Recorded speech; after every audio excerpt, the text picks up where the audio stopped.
नमस्कार, मिथिला मंच न्यूज में आपका स्वागत है। मैं हूं मनोज। याद कीजिए वो कोरोना का समय जब लाशों के ढेर बिछ गए थे। दरभंगा डीएमसीएच से लेकर के निजी क्लिनिक, निजी अस्पतालों में ऑक्सीजन की कमी थी। वहां नर्सिंग स्टाफ ट्रेंड नहीं थे, किसी तरह वहां काम किया जा रहा था और पैसे जो लिए जा रहे थे वो 2 लाख, 4 लाख, 5 लाख, 6-6 लाख रुपए तक लिए गए।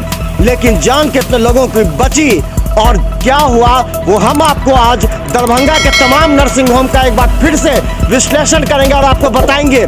सावधान रहिए, वैसे नर्सिंग होम में जाइए जहां सारी सुविधा उपलब्ध हो। हमारे साथ एक गण्यमान्य व्यक्ति हैं जो इस पर विशेष प्रकाश डालेंगे।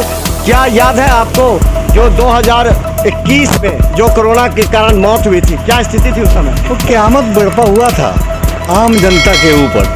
लोग तराहिम मचाया हुआ था। ऑक्सीजन की कमी से जो मौतें हुई, सरकार इसको मानने को तैयार नहीं, क्योंकि उनका फॉल्ट था कि वो व्यवस्था सही ढंग से नहीं करा पाए। न दवा का तो बहुत कम, लेकिन ऑक्सीजन का होना चाहिए था। हॉस्पिटल की जो व्यवस्था है आम आदमी से छुपा हुआ नहीं है। वो लेक्चर व्यवस्था है, जहाँ जाएंगे तो घंटों लाइन में लगने के बाद पता चलता है कि ऑक्सीजन नहीं है, सैकड़ों बेड भरी हुई है। उनको और भी व्यवस्था गवर्नमेंट को करना चाहिए था। प्राइवेट हॉस्पिटल है वो तो सिर्फ ये है कि एक 5 स्टार होटल टाइप का है, पैसा आपसे लेगा, ट्रीटमेंट कुछ देगा नहीं। अमिताभ जी, आप भुक्तभोगी हैं। बिल्कुल, पिछले साल आप भुक्तभोगी हैं। आपके परिवार में भी इस तरह की घटना घटी थी। कहाँ दौड़े थे यहाँ से लेकर के पटना तक सारा। यहाँ के नर्सिंग होम की क्या कर रहे हैं? क्या करें नर्सिंग होम? लाखों रुपया कमाते हैं, उनके पास क्या व्यवस्था है? नर्सिंग स्टाफ सही नहीं है वहाँ के पास, तो क्या होता है वहाँ पर? वहाँ तो यही होता है कि सिर्फ पैसा आपका काटा जाता है। व्यवस्था के नाम पे कुछ नहीं। ऑक्सीजन ला करके दिया गया, पता चला ऑक्सीजन मास्क लगा हुआ है, ऑक्सीजन का सिलेंडर ख़त्म है। ऐसे में सैकड़ों पेशेंट मरा है। मेरा भाई उसमें मर गया पिछले साल। इसको पटना ले गए और वो पटना एम्स में जा करके उनका देहांत हो गया। अब अंदर क्या हुआ था ये पता नहीं। ऑक्सीजन की कमी से मरे। कोरोना क्या है भाई? वो तो एक तरह का फ्लू है। अगर बचना, जो आदमी प्रिकॉशन बढ़ता तो बच गया, नहीं बढ़ता तो नहीं बचा। लेकिन नहीं बढ़ता, ऑक्सीजन की ज़रूरत हो गई तो गवर्नमेंट को चाहिए कि वो खुद के हॉस्पिटल, जो गवर्नमेंट का हॉस्पिटल है इधर प्राइवेट हॉस्पिटल है, दोनों जगह के इलाज वो मॉनिटरिंग कर करके कि कहाँ क्या चीज़ आता है सारी सुविधा उपलब्ध होनी चाहिए। और अगर प्राइवेट में कोई पब्लिक जाता है तो उसके अनुसार ही उसका इलाज होना चाहिए, और वो भी कम पैसे पर।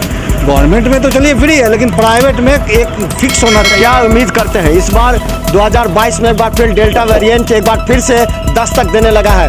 बता दें कि 10,000 से ज़्यादा लोग यहाँ पर हैं, बिहार में कोरोना पॉजिटिव हो गए हैं और 1.5 लाख लगभग पहुँचने वाला है आंकड़ा। एक बार फिर भयावह है। तो क्या दरभंगा के उन नर्सिंग होम को जो पिछली बार लोगों को संतुष्ट नहीं कर पाए थे, इस बार क्या करें वो? उसको तो ये करना होगा कि स्टॉक जो ऑक्सीजन का है, मेनली ऑक्सीजन, और जो उसका जो साइड का दवा होता है, इसको फुल स्टॉक में रखना होगा। अपने नर्सिंग स्टाफ को बढ़ाना होगा, और वो भी नर्सिंग स्टाफ काबिल होना चाहिए। ये नहीं कि किसी दूसरे को बैठा लिया और वो कुछ भी इलाज कर ले। अच्छे डॉक्टर को रखना होगा और अलर्ट मोड में रहना होगा। हॉस्पिटल के अलावा हम पब्लिक को भी अलर्ट रहना होगा कि मेरे साथ ये हादसा। दरभंगा में इतने हॉस्पिटल है, आप अगर विश्लेषण करें तो नाम नहीं बताइए, लेकिन लगे कितने ऐसे हैं जो वास्तव में हॉस्पिटल के लायक है, जहाँ लोग जा सकते हैं? या कोई नहीं? अगर सही ढंग से पूछेंगे तो 0 नंबर देंगे। क्योंकि मेरा तो कहना है कि अगर दरभंगा के पेशेंट को एक सिंपल फ्लू आता हो, छींक आता हो, तो आप टिकट कटाएं, चले जाएं बाहर। वहाँ आपको सिर्फ पैसा आने जाने का लगेगा, रहने का, लेकिन कम है पैसे में। यहाँ तो है कि आपको क्विंटल के हिसाब से दवा भी खिलाया जाता है, और पता नहीं कितने तरह का एंटीबायोटिक देने के बाद भी पेशेंट सुधरता नहीं है।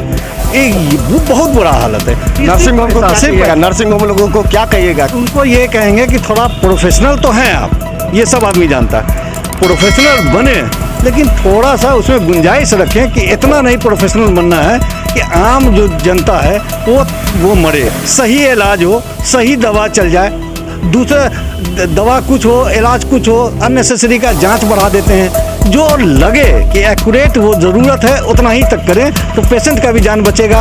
आप प्रॉफिट कमा लें, ठीक है, कोई बात नहीं, लेकिन ये अच्छा पैसा रहता नहीं है। निश्चित तौर पर हम बता दें, अब बिहार मिथिला न्यूज़ और मिथिला मंच न्यूज़ का यह मिशन प्रारंभ हुआ है। हम तमाम दरभंगा वासियों को जगाना चाहते हैं कि देखिए पिछले साल क्या हुआ आपके साथ, कहां दर दर की ठोकरें खाते रहे, कहां डीएमसीएच से लेकर के निजी क्लिनिक, हम नाम लेना चाहते हैं वैसे तमाम नर्सिंग होम का, जिन्होंने आंख में धूल भी झोंका है वैसे मरीजों को। हॉस्पिटल मेडिसिन रहना चाहिए, ऑक्सीजन रहना चाहिए, डॉक्टर को टेस्ट में रहना चाहिए, अनेक तरह की व्यवस्था हॉस्पिटल में। मतलब दवाई जो होता है कोरोना पॉजिटिव दवाई चाहिए समय पर ऑक्सीजन हमेशा रहना चाहिए। सबसे पहले तो बेड रहनी चाहिए, सफाई सुथरा रहनी चाहिए, ऑक्सीजन रहनी चाहिए, दवा की व्यवस्था होनी चाहिए। साथ ही साथ मेडिकल कर्मी को भी सुरक्षित रखने के लिए उनके साथ किट रहना चाहिए, जो उनका सुरक्षा व्यवस्था हो वो सब व्यवस्था होनी चाहिए। कहा कि बेड नहीं है और बाद में बेड के लिए पैसे भी लिए गए। यही नहीं, उनके पास ऑक्सीजन नहीं था फिर भी लोगों की भर्ती कर दी गई पैसे के लिए। उनके पास दवा उपलब्ध नहीं था, रेमडेसिविर के नाम पर हजारों रुपए वसूले गए।